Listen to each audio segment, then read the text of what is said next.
जो सबसे पहला क्वेश्चन दिया है वह है what do you mean by linear motion and angular motion, कि लीनियर मोशन क्या होता है और एंगुलर मोशन क्या होता है।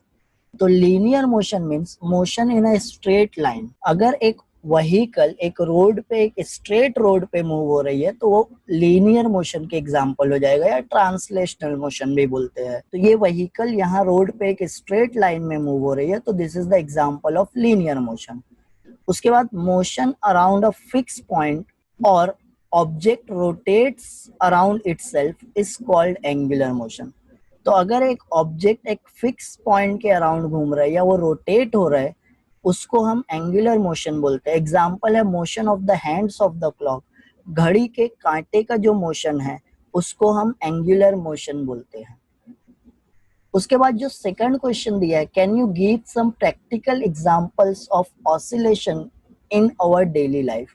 तो हमारी डे टू डे लाइफ में हम ऑसिलेशन को कहाँ कहाँ देखते हैं उसके एग्जांपल देना है। तो सबसे पहले हम ऑसिलेशन क्या होता है, डेफिनेशन क्या है वो समझ लेते हैं। तो ऑसिलेशन का मतलब है motion in which a particle repeatedly moves to and fro along the same path is called oscillation.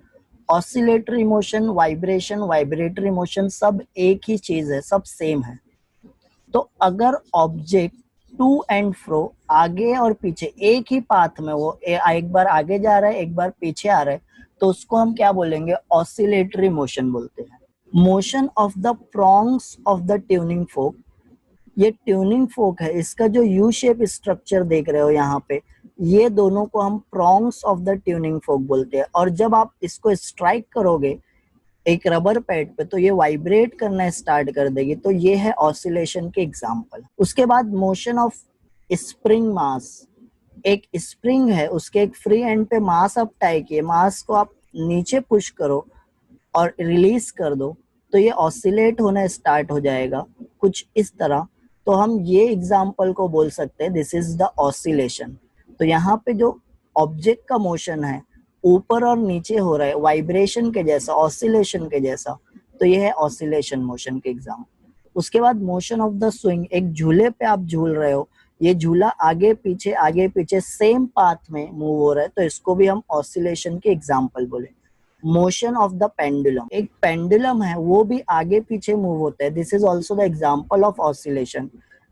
Motion of the needle of a saving machine, सिलाई मशीन की जो निडल है वो भी ऊपर नीचे मूव हो रही है तो ये भी ऑसिलेशन के एग्जाम्पल है।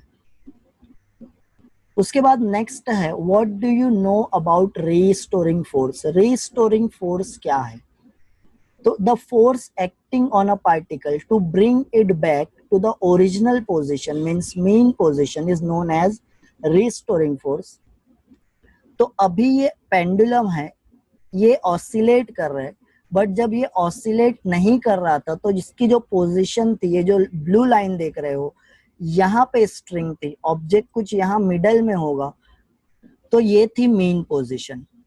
अब वो ऑसिलेशन करना स्टार्ट कर दिया, राइट साइड में कोई डिस्टेंस कवर कर रहा है रिटर्न आ रहा है, लेफ्ट साइड में कुछ डिस्टेंस कवर कर रहा है रिटर्न आ रहा है। तो ये राइट और लेफ्ट साइड में जितना भी डिस्टेंस कवर कर रहे हैं जितनी दूर तक भी जा रहे हैं उसको हम एक्सट्रीम पोजीशन बोलते हैं।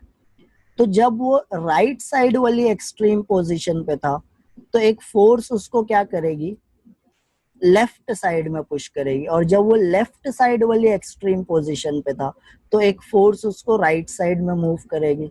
मतलब यहाँ पे जो भी फोर्स एक्ट हो रही है एक्सट्रीम पोजीशन पे, जो भी फोर्स एक्ट हो रही है वो उसको कहाँ पे लाना चाहती है, वो उसको मीन पोजीशन पे लाना चाहती है।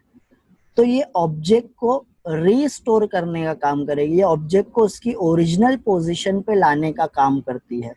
तो यही फोर्स को हम बोलते हैं रीस्टोरिंग फोर्स। रीस्टोरिंग फोर्स का काम होता है to restore the object at its original position, object को उसकी ओरिजिनल पोजीशन पे लाने का काम जो फोर्स करती है उसको हम रीस्टोरिंग फोर्स बोलते हैं।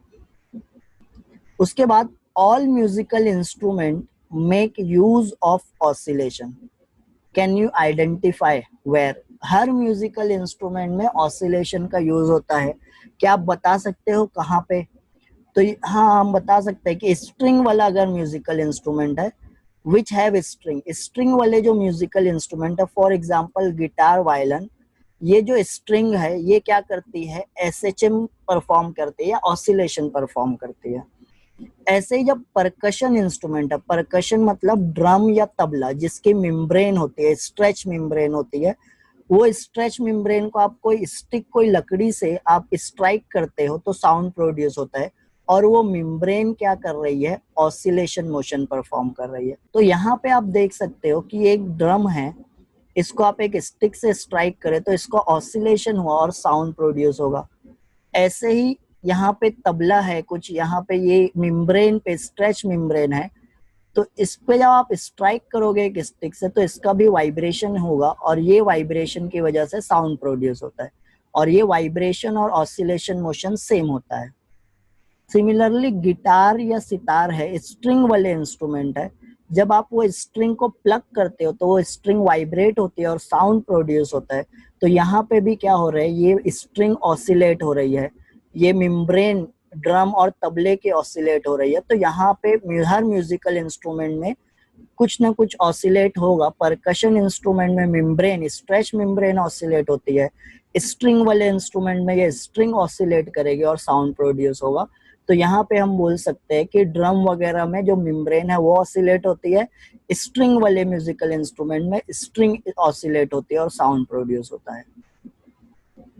उसके बाद जो लास्ट क्वेश्चन है, fifth one, why does a ball floating on water bobs up and down if push down and release. तो एक बॉल है वाटर सरफेस पे, अगर हम इसको डाउनवर्ड डायरेक्शन में पुश करते हैं तो ये अप एंड डाउन क्यों मूव होने लगता है, इसका रीजन बताना है।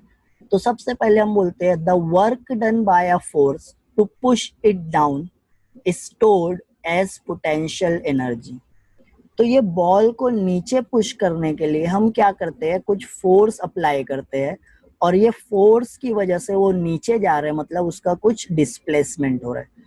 और फोर्स इनटू डिस्प्लेसमेंट मतलब यहाँ पे हम क्या किए, कुछ वर्क किए, और जो भी वर्क किए हम वो in the form of potential energy ये बॉल में स्टोर हो जाएगा। फिर जैसे ही आप बॉब को नीचे ले जाके रिलीज करते हो, ये जो वाटर के मॉलिक्यूल्स हैं, when the force is removed the ball is pushed up due to buoyant force। ये जो फोर्स है buoyant फोर्स, ये अपथ्रस्ट फोर्स है due to the water molecule. ये वाटर के मॉलिक्यूल क्या किए, ये बॉल को अपवर्ड डायरेक्शन में पुश किए। तो जब इसको ये अपवर्ड डायरेक्शन में पुश किए तो ये अपवर्ड डायरेक्शन में मूव होगा, और जब ये अपवर्ड डायरेक्शन में मूव होने लगेगा तो इसके पास काइनेटिक एनर्जी आ जाएगी। तो ये काइनेटिक एनर्जी कहाँ से आई, जो पोटेंशियल एनर्जी स्टोर्ड हुई थी वो किस में कन्वर्ट होने लगी, काइनेटिक एनर्जी में, और ये बॉल मूव होते चले गए ऊपर। Due to the kinetic energy gain, ये काइनेटिक एनर्जी गेन करते जाएगा, और ये बॉल क्या होगा, सरफेस से ऊपर चले जाएगा क्योंकि इसकी कुछ स्पीड है।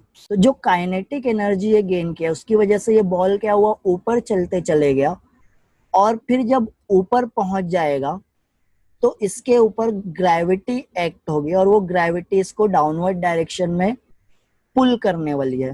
फिर से ये क्या होगा, काइनेटिक एनर्जी की वजह से ऊपर जा रहे हैं, पोटेंशियल एनर्जी की वजह से नीचे आ रहे हैं, और ये काइनेटिक एनर्जी मतलब बॉयंट फोर्स जो वाटर मॉलिक्यूल्स है इस पे अपवर्ड डायरेक्शन में फोर्स अप्लाई कर रहे हैं। तो यहाँ पे क्या हो रहा है, अपवर्ड डायरेक्शन में जा रहा है ये due to the buoyant force, और वो काइनेटिक एनर्जी गेन करते जा रहा है। फिर उसको डाउनवर्ड डायरेक्शन में जो फोर्स पुल कर रही है वो ग्रेविटी पुल कर रही है, फिर वाटर के मॉलिक्यूल्स उसको अपवर्ड डायरेक्शन में पुश कर रहे हैं, ग्रेविटी उसको डाउनवर्ड डायरेक्शन में पुल कर रही है। तो इसकी वजह से ये क्या हो रहा है, अप एंड डाउन मूव होता चला जा रहा है। और उसके बाद क्या होगा, it will oscillate up and down but due to the friction की वजह से और एयर रेजिस्टेंस की वजह से ये अपनी एनर्जी लूज करता चले जाएगा और रेस्ट में आ जाएगा थोड़े ऑसिलेशन परफॉर्म करने के बाद।